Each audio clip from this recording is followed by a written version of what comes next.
What's going on, guys? It's the Weekend Wrench here, and today we're going to talk about oil catch cans. I installed one about a week ago, and we're going to go through. This is going to be a pretty short video for you. It's going to take me a couple months to get a full analysis because I don't put too much miles on my vehicles. So I guess I'll wait for the beeping to stop.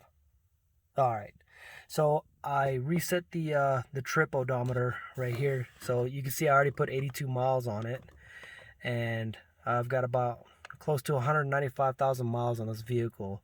So this 82 miles ago, I installed an oil catch can.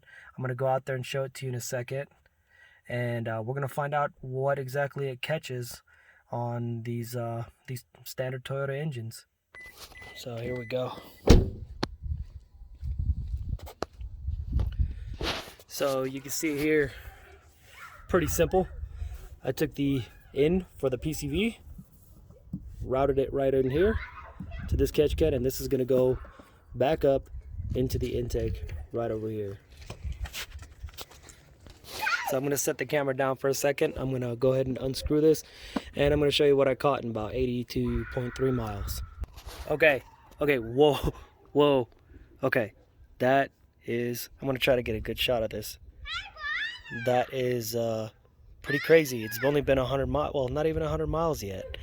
So I'm gonna do this. I'm not gonna dump this out. I'm gonna keep it in there for the full 5,000 miles because that's what my oil change interval is like.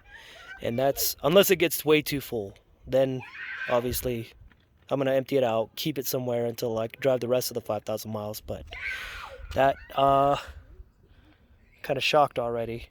But stay tuned here in about, well, I guess for you guys it's the same video, but for me it's going to be a couple months from now until I get to 5,000 miles.